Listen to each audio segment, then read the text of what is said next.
Hello guys, welcome my channel UPSC psycho let's crack. आज हम इस वीडियो में इंटेलिजेंस का एक क्वेश्चन है जो कि यूपीएससी ने पूछा है, उसको डिस्कस करेंगे। क्वेश्चन क्या कहता है, critically assess the Gardner's theory of the multiple intelligence. Gardner की जो थ्योरी है मल्टीपल इंटेलिजेंस से रिलेटेड, उसको डिस्कस करो। तो सबसे पहले गार्डनर देखते हैं। गार्डनर कौन है? ये एक प्रोफेसर है हार्वर्ड यूनिवर्सिटी के, और 1983 में इन्होंने अपनी थ्योरी जो है वो प्रपोज की थी। इनकी जो थ्योरी है वो रिसर्च बेस्ड नहीं है, बल्कि वो एक अजम्पशन बेस्ड थ्योरी है। ये क्या कहते हैं कि ह्यूमन जो ब्रेन है ना, वो 8 टाइप की जो इंटेलिजेंस है उसका कॉम्बिनेशन है। उसमें जो हर एक पार्ट है ना, वो एक इंटेलिजेंस के लिए रिस्पॉन्सिबल है।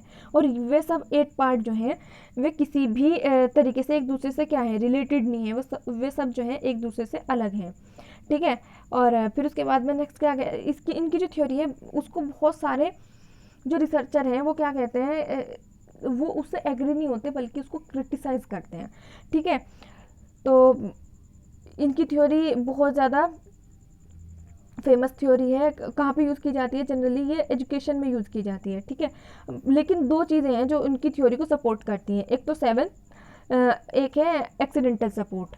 सेवंथ क्या है और एक्सीडेंटल सपोर्ट है, पहले इनको देखते हैं। कोई भी पर्सन है, जैसा कि थ्योरी कहती है, थ्योरी के अकॉर्डिंग क्या है कि किसी भी ह्यूमन का जो माइंड है उसमें 8 टाइप की जो है इंटेलिजेंस होती है। और जो 8 टाइप की इंटेलिजेंस होती है वो आपस में एक दूसरे से रिलेटेड नहीं है, एक दूसरे से कनेक्टेड नहीं है। कोई एक इंटेलिजेंस अगर अच्छी है तो उसका इम्पैक्ट दूसरी पे नहीं पड़ेगा, और अगर ख़राब हो गई है या किसी तरीके का उसमें बायोलॉजिकल इंजरी हो गई है किसी भी तरीके से, तो क्या होगी, वो प्रॉपर तरीके से वो उसका जो इम्पैक्ट है दूसरी इंटेलिजेंस पे नहीं पड़ेगा। कभी कभी हम देखते हैं कि कुछ लोगों का एक्सीडेंट हो जाता है, वो अपनी याददाश्त, उनकी जो मेमोरी है वो ख़राब हो जाती है, लेकिन उसके साथ साथ वो पेंटिंग बना पाते हैं, बहुत सारे काम कर पाते हैं। जैसे कि हम देखते हैं कि हमारा माइंड जो है बहुत सारी चीज़ों का कॉम्बिनेशन है। कोई एक पार्ट जो है लव के लिए, उसमें जो है हमारा इमोशन के लिए रिस्पॉन्सिबल है। ठीक है। मतलब बहुत सारी चीज़ों का हमारे माइंड का जो है बहुत कैटेगराइजेशन किया हुआ है रिसर्चर्स ने। ठीक है। अच्छा, फिर उसके बाद में नेक्स्ट एक्सीडेंटल सपोर्ट। कुछ लोगों का एक्सीडेंट हो जाता है तो उनकी मेमोरी का एक पार्ट जो है वो डैमेज हो जाता है, लेकिन उनका रेस्ट ऑफ द पार्ट है वो प्रॉपर तरीके से फंक्शन करता है। और उस फंक्शनिंग की वजह से ही क्या करते हैं, वो अपने बाकी इंटेलिजेंस का यूज़ करके अपना काम कर पाते हैं। ठीक है। ये एक्सीडेंटल सपोर्ट कहता है। बहुत सारी मूवीज़ में भी हम इसको देखते हैं कि वो अपनी याददाश्त, उनकी जो मेमोरी है वो चल जाती है, लेकिन वो पेंटिंग बना सकते हैं। वो क्या कर सकते हैं, वो जो है गाड़ी चला सकते हैं, कोई भी कार चला सकते हैं, वो बाइक चला सकते हैं, या फिर बहुत सारे काम हैं जो डेली यूज़ के, वो बहुत कुछ कर सकते हैं। तो इसका मतलब है कि कोई एक सिंगल पार्ट डैमेज हुआ है कि उनका एंटायर माइंड जो है वो जो है डैमेज नहीं हुआ है। और एक इंटेलिजेंस जो है उनकी वो डैमेज हुई है। ठीक है। ये इस चीज़ को शो करता है एक्सीडेंटल। और ये जो थ्योरी है बहुत सपोर्टिव है, और गार्डनर की थ्योरी को ये जो है सपोर्ट करती है। ठीक है। अब नेक्स्ट क्या कहता है, सेवन क्या है कि कोई भी पर्सन है, उसको जो है हम 2 पार्ट में, जो ह्यूमंस हैं उनको हम 2 पार्ट में कैटेगराइज कर सकते हैं। कैसे? फर्स्ट पार्ट क्या है, जिसमें किसी भी पर्सन की सारी जो इंटेलिजेंस है वो वर्किंग हो। वो जो पर्सन है इन सभी इंटेलिजेंस को यूज़ करने में कैपेबल हो, वो तो होगा 7 सपोर्ट, यानी हाईली इंटेलिजेंट पर्सन। एक एक और पर्सन है जो कि इनमें से किसी एक इंटेलिजेंस को या एक से ज़्यादा इंटेलिजेंस को यूज़ नहीं कर सकता, या फिर कैपेबल नहीं है वो, तो वो क्या होगा, स्टूपिड 7। ठीक है। तो ये जो दो चीज़ें हैं गार्डनर की थ्योरी को सपोर्ट करती हैं। अब नेक्स्ट क्या कहते हैं, नेक्स्ट जो उसकी 8 इंटेलिजेंस थी ना, ये जो 8 इंटेलिजेंस थी, इनको कैटेगराइज किया था, वो क्या है, वो ये सब है। ठीक है। ये जो 8 है,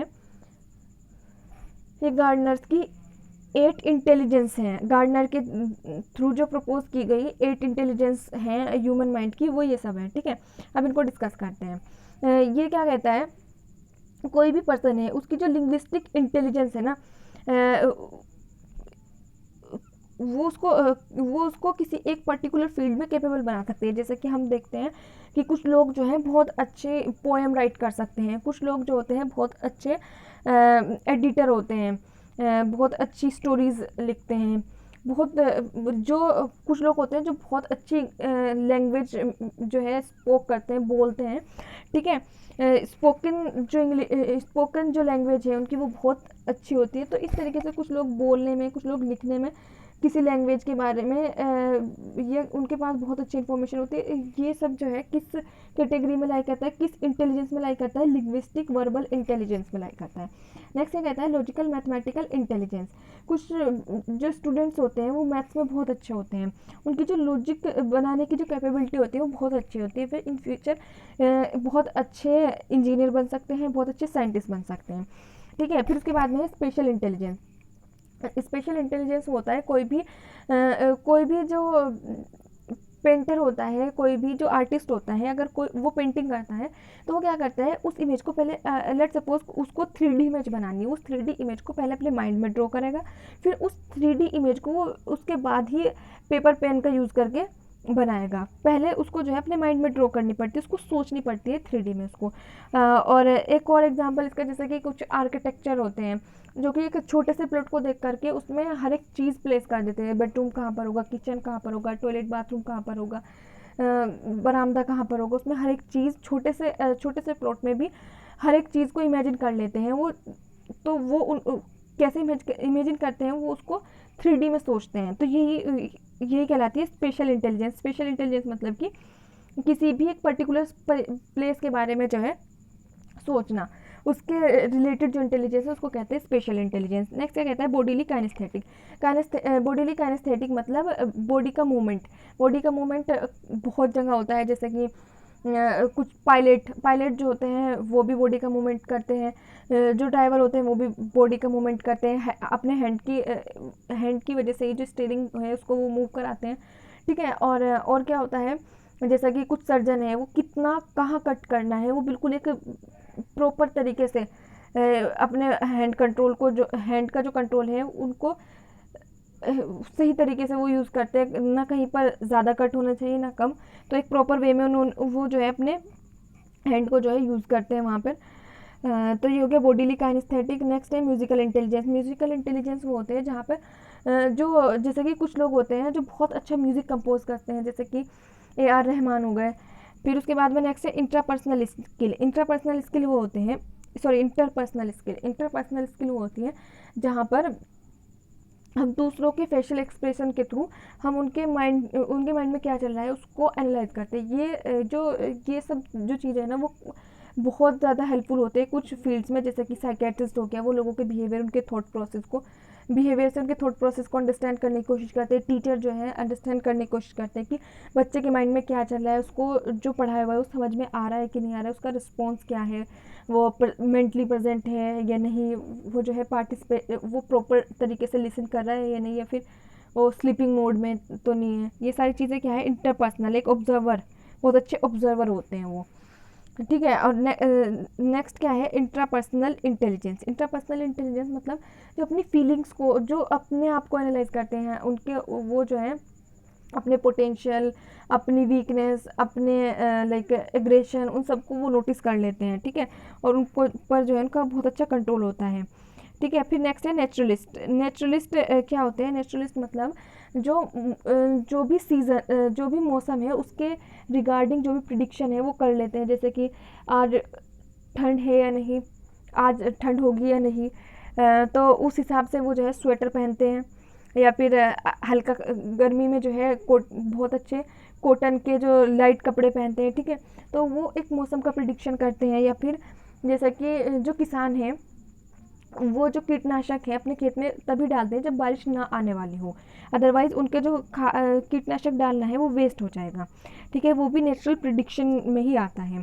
फिर उसके बाद में ये तो हो गई आर्ट गार्डनर की इंटेलिजेंस। गार्डनर के थ्रू जो दी गई इंटेलिजेंस है वो ये है, लेकिन उसने जो है एक और इंटेलिजेंस है वो प्रपोज की है जो कि अभी एक्सेप्ट नहीं हुई है। वो क्या है, एग्जिस्टेंशियल इंटेलिजेंस। एग्जिस्टेंशियल जो इंटेलिजेंस है वो ह्यूमन के एग्जिस्टेंस के बारे में डिस्क्राइब करता है। जैसे कि कुछ फिलोसफर होते हैं वो कहते हैं कि हम दुनिया में क्यों आए हैं, हमारा दुनिया में आने का मकसद क्या है, हम लाइफ क्यों जी रहे हैं।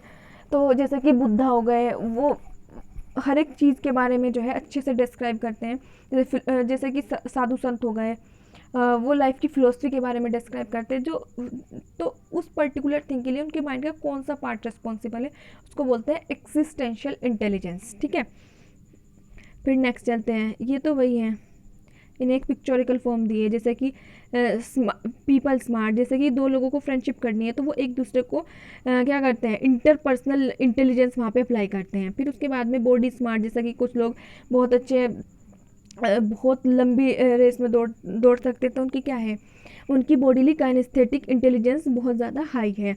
म्यूज़िकल, बहुत अच्छा म्यूज़िक दे सकते हैं कुछ लोग, जैसे कि पिक्चर स्मार्ट होते हैं, यानी विजुअल स्पेशल होते हैं, सेल्फ स्मार्ट होते हैं, नेचुरल स्मार्ट होते हैं, लॉजिक स्मार्ट होते हैं, और वर्ड स्मार्ट होते हैं, बॉडी स्मार्ट। ठीक है, ये सब हो गया। अच्छा, अब नेक्स्ट क्या है, एडवांटेज। एडवांटेज क्या है, what are the advantage of the multiple intelligence. इसके जो एडवांटेज हैं वो कहाँ हैं, इसके एडवांटेज जो है स्टूडेंट्स को बहुत हेल्प करते हैं। कैसे हेल्प करते हैं स्टूडेंट को, वो क्या करते हैं, उनकी स्ट्रेंथ जो है, लेट सपोज वो किसी एक पर्टिकुलर फील्ड में अच्छे हैं तो वो उसी ही करियर को वो ज्वाइन करेंगे। तो कहीं ना कहीं ये जो है उनके करियर के लिए बहुत अच्छा है, अगर उनको ये पता चल जाए कि हमारे माइंड का कौन सा इंटेलिजेंस जो है हाई है, उसमें हम अपना करियर चूज़ कर सकते हैं। और ये जो है टीचर इफेक्टिव टीचिंग मेथड भी हो सकता है, जो बच्चे जिस फील्ड में अच्छे होते हैं टीचर उनको गाइड कर सकते हैं। ठीक है, अच्छा, फिर उसके बाद में नेक्स्ट क्या है, ये क्या कहता है, गार्डनर की थ्योरी कहती है कि जो 8 इंटेलिजेंस है वे इक्वली इंपॉर्टेंट है, कोई भी कम या ज़्यादा नहीं है। ठीक है, ये गार्डनर की थ्योरी का एडवांटेज है, किसी भी चीज़ को कम या ज़्यादा का वेटेज नहीं देता है। ठीक है, फिर उसके बाद में ये क्या कहता है, गार्डनर के जो मल्टीपल इंटेलिजेंस थ्योरी है वो कहती है कि स्टूडेंट बेटर तरीके से अंडरस्टैंड कर सकते हैं कि कैसे वो सीखे चीज़ों को। ठीक है, ये इसका एडवांटेज है। अब नेक्स्ट है, इसका लिमिटेशन क्या है। लिमिटेशन ये है, कुछ क्रिटिक जो है वो आर्ग्यू करते हैं गार्डनर की जो इंटेलिजेंस की डेफिनेशन है वो बहुत ब्रॉड है, रेदर देन कि इंटेलिजेंस इंटेलिजेंस जैसे कुछ या तो टैलेंट होता है, सिंपली रिप्रेजेंट करते हैं हम उसको टैलेंट की फॉर्म में, या फिर पर्सनैलिटी ट्रेट, या फिर एबिलिटी की फॉर्म में। लेकिन गार्डनर की जो इंटेलिजेंस की डेफिनेशन है वो बहुत ब्रॉड है, तो इसको क्रिटिसाइज करते हैं रिसर्चर। और जो गार्डनर की जो थ्योरी है उसमें रिसर्च की कमी है, तो ये भी एक उसका क्रिटिसिज्म है। ठीक है, अब नेक्स्ट, अच्छा, this is the end of the question. Okay, thanks for watching, you can like, share, subscribe my channel.